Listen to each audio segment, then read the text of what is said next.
Kanchipuram వకుడా silks నాణ్యత మా ప్రాధాన్యత. మదీనాగూడ, మియాపూర్, హైదరాబాద్ లో త్వరలో శుభారంభం. ఇప్పుడు పోకళ్ళు చూస్తే ఓటీటీ కోసం, థియేటర్ల కోసం, లేకపోతే ఇంకొక మాధ్యమం కోసం, దేనికోసం అని అలా రకరకాలుగా విభజించుకుని ప్లాన్ చేసుకుని తీస్తున్న టైంలో రంగమార్తాండ లాంటి సినిమా ఎక్కడ బెస్ట్ ఫిట్ ఇన్ అవుతుందని మీ అభిప్రాయం? యాజ్ అ ఫిల్మ్ మీరు చెప్పిన అన్ని ప్లాట్ఫామ్స్లో అవుతుంది. అన్ని ప్లాట్ఫామ్స్లో ఇట్స్ అ థియేటర్ ఫిల్మ్ అంటారు. Of course. And it is an OTT film. డెఫినెట్గా any cinema, any film is a theatre cinema. First of all it started there. అవును, అసలు అంత రూట్స్కి వెళ్తే దాని ముందు స్టేజ్ మీద స్టార్ట్ అయింది. అవును. దాని నుంచి సినిమాకి సైన్స్ వచ్చి సినిమాలోకి వచ్చింది. బట్ అదే జరుగుతుంది. సో దాని నుంచి శాటిలైట్ వచ్చింది, ఛానల్స్ అన్నారు, టీవీ అన్నారు. అవును. దాని తర్వాత ఇప్పుడు ఓటీటీ అంటున్నారు. తర్వాత సెల్ ఫోన్స్లో కూడా వచ్చేసినాయి, కంప్యూటర్స్ దీని మీదకి వచ్చింది. టెక్నాలజీ పెరుగుతున్న కొద్దీ ఎంటర్టైన్మెంట్ తాలూకు రీచ్ ఉంటుంది తప్ప సినిమా మారదు. సినిమా బేసిక్ అదే ఎమోషన్స్, అవే రిలేషన్స్, అవే ఫాదరు, అవే మదరు, అవే ఫైట్లు, అవే songs, it's all the same. చాలా ఒక రీమేక్ అయినప్పటికీ ఇది ఒరిజినల్ నుంచి మీరు స్ఫూర్తిని తీసుకుని తీస్తున్న ఈ సినిమాలో మీ కాస్టింగ్ చాలా యూనిక్గా ఉంది. ఫస్ట్ అండ్ ఫార్మోస్ట్ కొట్టొచ్చినట్టు కనిపిస్తున్నది బ్రహ్మానందం గారిని ఒక ఈ పాత్రలో చూడడం అనేది. సో ఆ ప్రక్రియ ఎలా జరిగింది మీకు? అసలు ఆయన్ని తీసుకోవాలని స్ఫురించడం ఎలా జరిగింది? ఫిలసాఫికల్గా, స్పిరిచువల్గా చెప్పాలంటే లక్ అనాలి. ప్రాసెస్ అని అడిగితే ఇప్పుడు ఆ క్యారెక్టర్ మరాఠీ ఒరిజినల్లో నానా పాటేకర్తో పాటు గోఖలే అనే ఒక ఫంటాస్టిక్ యాక్టర్ చేశారు. ఆ గోఖలే అనే ఆయన రియల్ లైఫ్లో స్టేజ్ మీద నట సామ్రాట్ మెయిన్ క్యారెక్టర్ని చేస్తున్నారు ఇప్పుడు ప్రజెంట్ టైమ్స్లో. ఆయన చాలా హిందీ సినిమాలు కూడా చేశారు గోఖలే గారని. ఆయనకి ధీటుగా ఉండే క్యారెక్టర్ యాక్టర్స్, బ్రిలియంట్ యాక్టర్స్ మనకి ఉన్నారు, ఇక్కడ ఉన్నారు, తమిళ్లోనే ఉన్నారు. సో అలాంటి ఒక 4-5 పేర్లు అనుకుని వాటి నుంచి తిరుగుతున్నా somewhere I was not happy. ఏంటిది కాదు, ఎవరు కావాలి, తనకి ఎవరు కావాలి. ప్లస్ ఇప్పుడు ఆ సినిమాలో డైలాగు ప్రకాష్నే తిట్టేవాడు కావాలి. అది ఆత్మీయంగా, ఆప్యాయంగా తిట్టేవాడు కావాలి, ఒక ఫ్రెండ్లా ఉండాలి, ఆయనకంటే కొంచెం ఎల్డర్లాగా ఉండాలి, ఆ ఎల్డర్లీనెస్ రావాలి, అట్ ది సేమ్ టైం ఒక ఎఫెక్షనేట్గా ఉండాలి. ఇక్కడ తిరుగుతూ ఉంటే సడన్గా నేను ఒక క్షణక్షణంలో ఆయన మీద క్లాప్ కొట్టిన దగ్గర నుంచి బ్రహ్మానందం గారు బయట మళ్ళంటి వాళ్ళకి తెలుసు కదా, అప్పుడు ఆయన లిటరరీ నాలెడ్జ్ కానీ, ఆయన ఫిలాసఫీ కానీ, ఆయన నేచర్ కానీ, ఆయన డీల్ చేసే విధానం కానీ, ఆయన యాటిట్యూడ్ కానీ టక్మంటే ఎక్కడో ఒకరోజు సైగా అయ్యేది. అవును, ఎందుకు వేయకూడదు ఈయన ఎందుకు దానికే ఆ కామెడీ దానికే పరిమితం చేశారు, మంచి యాక్టరు. ప్లస్ ఇప్పుడు ఇంత ఎమోషనల్ వెయిటేజ్ని తీసుకురాగలడు, దానికి ఒక ఎమోషనల్ వెయిటేజ్ కావాలి, ఆ క్యారెక్టర్ తీసుకురాగలడు. ప్లస్ వేద్దాం ఒకటే అని అలాగా వెళ్ళింది. ఐఎమ్ సో గ్లాడ్ ఇవాళ టుడే వర్కౌట్ అయింది కాబట్టి.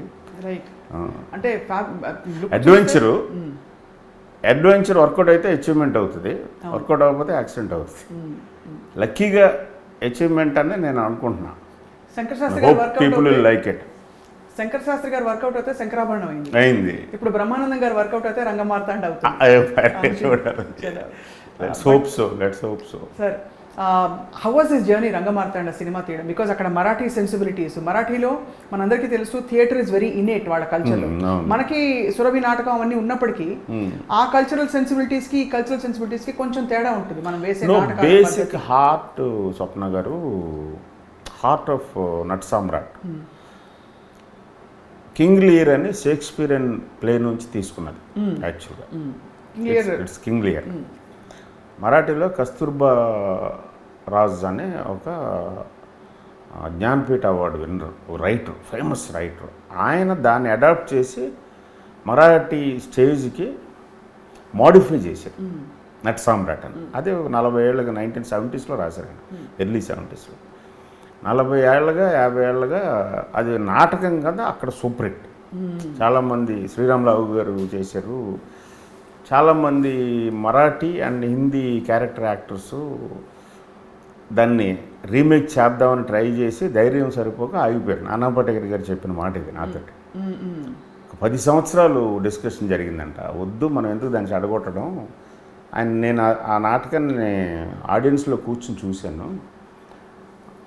అంత బాగా లోపలికి వెళ్ళిపోయిన దాన్ని మనం చెడగొట్టద్దు, మనం ఏమాత్రం మిస్ కొట్టినా నవ్వుతారు, మనల్ని కొడతారు, వద్దు అని చాలా ఆగాను. ఫైనల్గా మహేష్ మంజరేకర్ డైరెక్టర్ దానికి లేదని పర్సూ చేస్తే ఫైనల్గా అయ్యింది. అది ప్రకాష్కి రెఫర్ చేశాడు నానాపాటి గారు. అరే నీకు బాగుంటుందిరా చూడరా. ప్రకాష్ ద్వారా నాకు వచ్చింది. First only screen play help కోసం అని అడిగాడు. ఏదైనా ఉంటే చెప్పరా సరే నేను చేద్దాం అనుకుంటున్నాను, నేనే డైరెక్ట్ చేసి నేనే యాక్ట్ చేసి రైట్స్ కొన్నాను. సరే అండి, నేను చూస్తే ఒక 5-6 చోట్ల బాగా చోక్ అయింది, ఎమోషనల్ అయ్యాను, కళ్ళమ్మడి నీళ్ళు వచ్చినాయి. నాలాంటి రాక్షసుడికి కూడా కళ్ళమ్మడి నీళ్ళు వచ్చినాయి అంటే ఇదేదో ఉంది ఇందులో అని అన్నాడు ప్రకాష్. నువ్వు కంపల్సరీ చెయ్యి, ఇది ఈ జనరేషన్ కావాలి.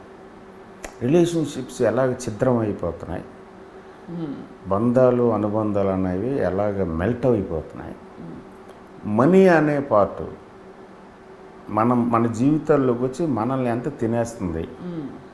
ముల్లపూడి వెంకటరమణ గారు రాసినట్టు మనిషికి డబ్బు జబ్బు చేసింది అని అంటే అది మనకు తెలియకుండానే మనల్ని ఎలాగ తినేస్తుంది అనేది ఇప్పుడు జనరేషన్ కంపల్సరీ చెప్పాలి ఇది.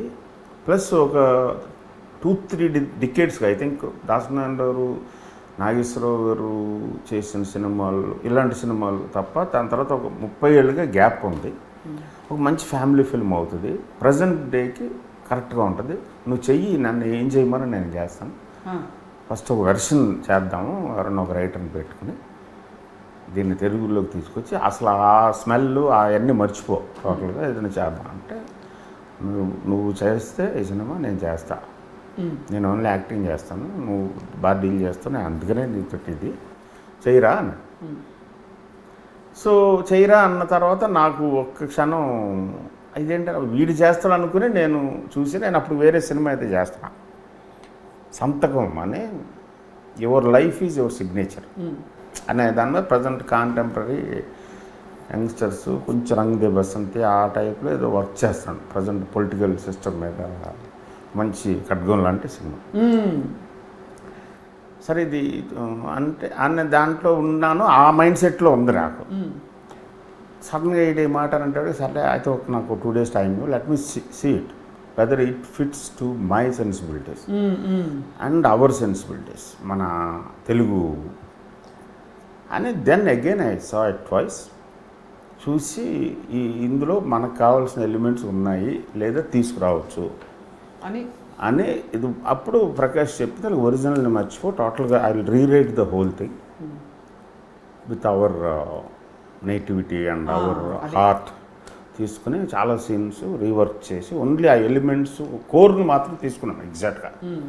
తప్ప మిగతాదంతా మార్చేసి కాంటెంపరైజ్ చేసి ప్లస్ మ్యూజికలైజ్ చేసి మ్యూజిక్ని తీసుకొచ్చి లాట్ ఆఫ్ ఎనర్జీని తీసుకొచ్చి సో అలాగా రంగమార్తాండ తయారైంది. Very fulfilling experience. మీరు నాట్ వితౌట్ మై డాటర్ని నేటివైజ్ చేసినప్పుడు, అంతఃపురం లాంటి ఒక కరడుగట్టిన రాయలసీమ సినిమా తీసినప్పుడు మరాఠీలో వచ్చిన ఈ సినిమాని మీరు నేటివైజ్ చేశారంటే ఆబ్వియస్లీ అదే ప్యూర్లీ యాక్సిడెంటల్ చెప్తున్నాను. Sometimes it just happens.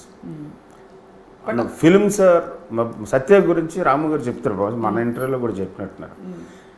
Satya made itself by itself and Satya అది అలాగా the film always will use the people to make it happy.